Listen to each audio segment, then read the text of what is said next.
Quero convidá-los para abrir a vossa Bíblia no texto de Marcos, capítulo 14, versículos de 22 a 26. Assim diz a palavra do Senhor. E enquanto comiam, tomou Jesus um pão e, abençoando-o, partiu e lhes deu, dizendo: Tomai, isto é o meu corpo. A seguir tomou Jesus um cálice e, tendo dado graças, o deu aos seus discípulos, e todos beberam dele. Então lhes disse: Isto é o meu sangue, o sangue da nova aliança, derramado em favor de muitos. Em verdade vos digo que jamais beberei do fruto da videira, até aquele dia em que o hei de beber novo no reino de Deus. Tendo cantado um hino, saíram para o Monte das Oliveiras. Vamos orar? Pai bondoso, nós somos gratos pela Tua palavra, e agora, Pai, nós estamos diante dela, queremos ouvir a voz do Senhor que fala ao nosso coração. Que o nosso coração seja preparado para receber a palavra do Senhor, que nós sejamos ensinados por meio da Tua palavra. É em Cristo que nós oramos e pedimos. Amém. Meus queridos, qual tem sido o seu entendimento sobre a Páscoa? Pode parecer estranho essa pergunta, afinal de contas eu estou fazendo ela para uma igreja. Mas eu faço essa pergunta porque, infelizmente, a nossa cultura tem tratado tanto o Natal quanto a Páscoa com muita distorção, com muitas crendices, perdendo até mesmo o significado dessas duas tão importantes datas.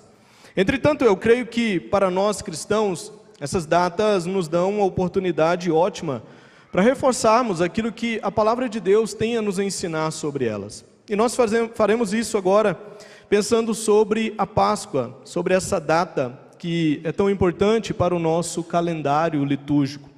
Há uma notícia, meus irmãos, muito mais doce na Páscoa que o chocolate. E eu quero então pensar com vocês sobre essa notícia, que o texto aqui que nós acabamos de ler nos levará a perceber. Esse texto é bem conhecido.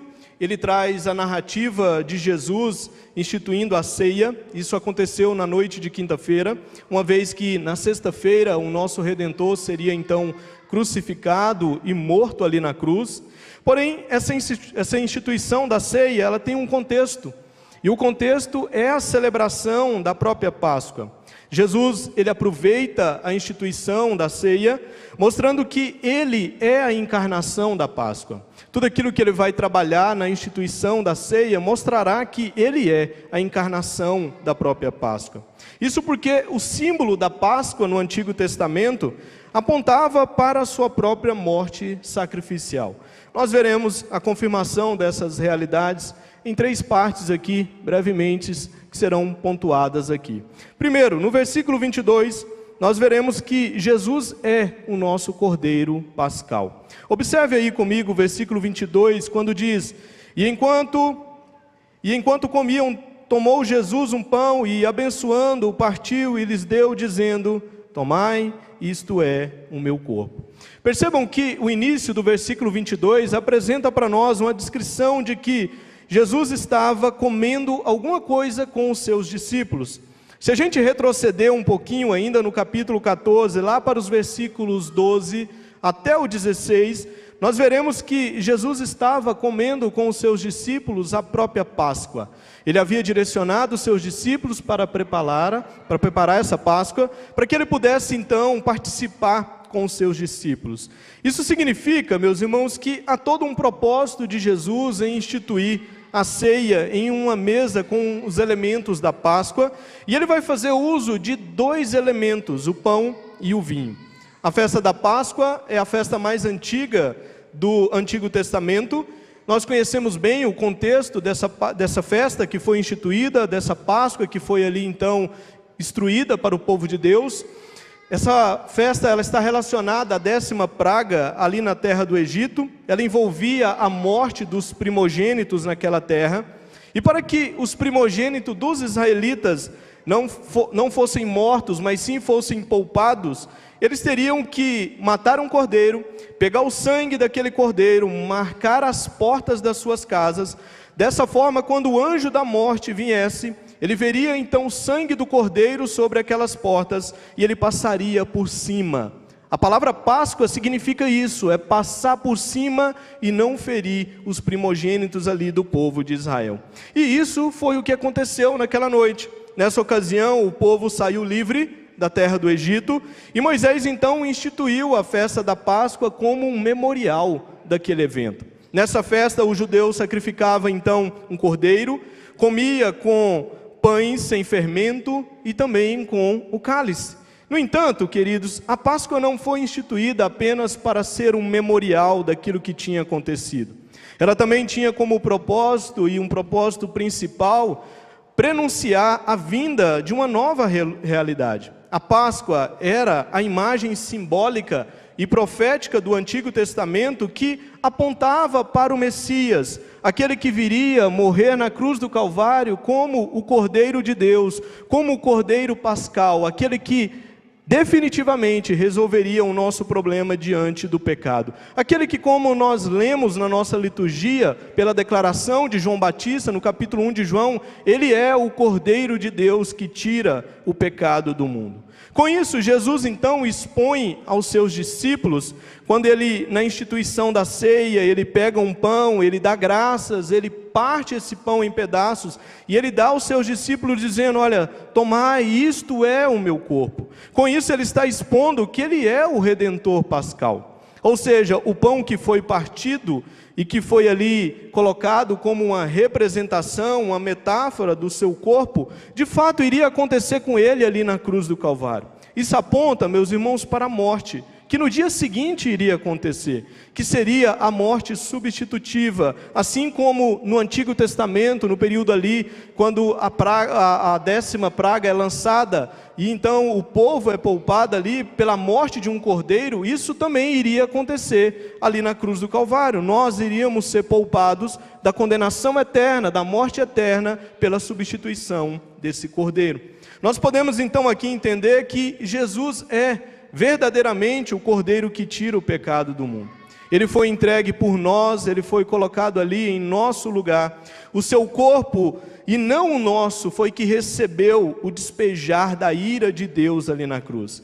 É Jesus, meus irmãos, que nos liberta da escravidão do pecado, e é Ele que nos livra da morte eterna. É por isso que Paulo, em 1 Coríntios capítulo 5, versículo 7, destaca que Cristo, nosso Cordeiro Pascal, foi imolado. Jesus, ele se entregou como sacrifício pascal, mas ele não fez só isso. Na continuidade do texto, nos versículos 23 e 24, nós iremos ver que Jesus também ratificou uma nova aliança, como o nosso Cordeiro Pascal. Olha o que dizem os versículos 23 e 24. A seguir tomou Jesus um cálice, tendo dado graças, o deu aos seus discípulos, e todos beberam dele. Então lhes disse, isto é o meu sangue, o sangue da nova aliança, derramado em favor de muitos. Na continuidade aqui da instituição da ceia, depois de Jesus ter pegado o pão e ter apontado para o pão aquilo que iria acontecer com ele, dizendo, olha, esse pão é o meu corpo que eu estou dando por vós, Jesus pega um segundo elemento que estava ali presente na Páscoa, ele pega um cálice. Ele dá graças, e ele deu aos seus discípulos, e todos dele beberam. Então ele faz a segunda declaração, que é tão importante quanto a primeira.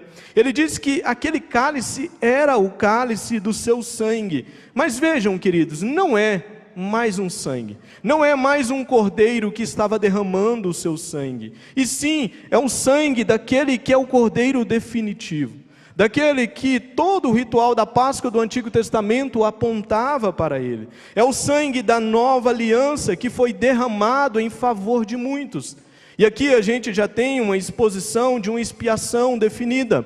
Ele não morreu por todos ali na cruz do Calvário, mas ele morreu por muitos, de maneira definitiva e eficaz para trazer salvação. Isso mais uma vez nos leva ao contexto da Páscoa. O sangue que era colocado ali naquelas portas das casas dos israelitas apontava para o que Jesus declara aqui. O sangue do cordeiro cobriu o povo ali nas terras do Egito, e foi um ensaio da grande expiação, daquilo que Jesus faria na cruz, quando o seu sangue ali fosse derramado no madeiro. É interessante, queridos, ver isso, porque quando Deus instruiu o povo a matar esse cordeiro, e a aspergir o seu sangue nas portas das casas, Havia uma necessidade de confiança nele. Se duvidassem e não marcassem as portas com sangue, seu primogênito seria morto com os primogênitos do Egito. Mas os primogênitos do povo de Israel não eram menos merecedores do juízo de Deus que os egípcios. Tanto é que era necessário a morte de um cordeiro, era necessário que sangue fosse colocado sobre aquelas portas, para que eles então fossem libertos daquela morte ali. Isso significa que os filhos do povo de Israel também eram merecedores do juízo de Deus, da ira de Deus que ali estava. Isso também, meus irmãos, nos ensina e nos lembra que nós não somos menos merecedores da ira justa de Deus, do inferno e da condenação eterna. É isso que deveria nos aguardar: a ira de Deus, o inferno e a condenação eterna. Mas por que não são essas coisas que nos aguardam? Porque, meus irmãos, o sangue de Jesus, o sangue do Cordeiro de Deus, aplacou a ira do Pai, que foi despejada sobre ele ali na cruz do Calvário. Nós fomos cobertos pelo sangue desse Cordeiro. Deus é justo, a sua ira é justa, e nós só não cairemos, meus irmãos, nós só não receberemos essa ira de Deus, porque nós fomos levados pelo Espírito Santo a crer nesse Cordeiro, e nele nós encontramos misericórdia, nós encontramos um substituto perfeito. Ele tomou sobre si o que era para cada um de nós. Ele nos salva ali graciosamente na cruz do Calvário. Há aqui também mais um elemento nessa declaração de Jesus, porque além de nos salvar, em Jesus nós somos colocados, e veja a maravilha de tudo isso, nós somos colocados em aliança com Deus. Jesus disse que o seu sangue é o sangue da nova aliança. A Páscoa que começou ali com o livramento de Israel, agora em Jesus e por meio dele, tornou-se uma bênção para muitos. Inclusive, meus irmãos, é a bênção da aliança.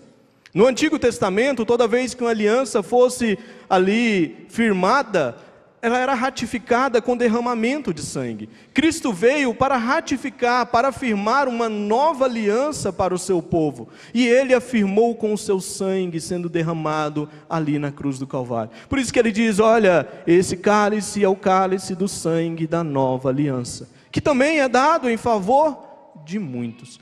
Nós só temos aliança com Deus, meus irmãos, por causa de Cristo. É por causa da sua morte, é por causa do seu sacrifício ali na cruz do Calvário, que nós estamos agora inseridos nessa nova aliança. E como nós vimos hoje, os nossos filhos também são recebidos nessa nova aliança. Ele é o perfeito mediador do pacto da graça. Nós estamos em aliança com Deus por causa do Filho. Porque se fosse depender de nós mesmos, meus irmãos, nós não estaríamos nessa aliança. Nós não permaneceríamos nessa aliança. Mas Cristo ratificou a aliança, derramando o seu sangue ali na cruz do Calvário. Por fim, no versículo 25, nós também podemos ver que aquele que é o nosso Cordeiro Pascal, aquele que encarnou a Páscoa, retornará. Versículo 25 é dito: em verdade vos digo que jamais beberei do fruto da videira, até aquele dia em que o hei de beber novo no reino de Deus. Os estudiosos dizem que existia um cálice na mesa da Páscoa, que era bebido como uma espécie de encerramento da refeição. Essa narrativa aqui então dá a entender que Jesus ele se abstém desse cálice com o objetivo de apontar para algo futuro. E o futuro aqui, ele declara, é de que ele irá bebê-lo com os seus discípulos no reino de Deus. Isso acontecerá na consumação, depois que Cristo voltar no estabelecimento pleno, eterno do seu reino. Nós temos aqui então algo sublime sendo ensinado e exposto para nós. A ceia, queridos, ela é superior à Páscoa. No entanto, ela ainda não é aquela festa que é apresentada para nós lá em Apocalipse 19, a festa das bodas do Cordeiro, que é reservada para participarmos com Cristo na sua volta, na consumação, quando a igreja estiver com Cristo, reinando plenamente ali quando Ele voltar. Ali, meus irmãos, nós seremos recebidos por Cristo para o grande banquete celestial. É isso que Jesus está apontando aqui, está prometendo para os seus discípulos. Agora, por que nós devemos acreditar e ter a certeza de que isso vai acontecer? Porque Jesus, o Filho de Deus, que foi morto, que foi crucificado, Ele ressuscitou. ao terceiro dia. A morte não o venceu. Ao terceiro dia, ele foi ressuscitado pelo Pai, e ele ascendeu aos céus, depois de um período ali com os seus discípulos. E mais, queridos, ele prometeu que voltará. Ele tem novos céus e nova terra preparado para cada um de nós. É verdade, ele esteve morto, mas hoje ele vive. E Deus Pai o ressuscitou. E a ressurreição e a ascensão validam o sacrifício de Cristo. Foi agradável ao Pai, satisfez a justiça do Pai, validam o sacrifício de Cristo. Aplicações, irmãos, para finalizarmos. A primeira, a ceia do Senhor é um banquete, é a palavra de Deus sendo pregada aos nossos olhos e ao nosso paladar. Todas as vezes que nós nos reunimos para participar da ceia, nós estamos participando daquilo que é superior à Páscoa, porque fala do cumprimento daquilo que a Páscoa simbolizava. Por isso que a ceia é um banquete, é a palavra de Deus sendo pregada aos nossos olhos e até mesmo ao nosso paladar. E ela é feita para que nós sejamos lembrados de que somos pecadores, mas pecadores salvos pelo corpo e pelo sangue de Cristo. E agora, queridos, nós estamos em aliança com o Pai. A ceia é um sinal e selo dessa aliança que nós temos com o Pai. Ele é o nosso Cordeiro Pascual. Jesus é o nosso Cordeiro Pascual. Segundo, o domingo da Páscoa tem a ver, então, realmente com a ressurreição de Jesus como concretização da obra perfeita que ele realiza ali na cruz do Calvário. E aí eu termino com aquela pergunta que eu falei no começo: existe algo mais doce na Páscoa que o chocolate? E a resposta é sim. O que há melhor na Páscoa não é um grande e caro ovo de chocolate. Apesar que ovo de chocolate é muito bom. Eu gosto de chocolate, mas tem algo melhor na Páscoa. Queridos, o que há de melhor na Páscoa?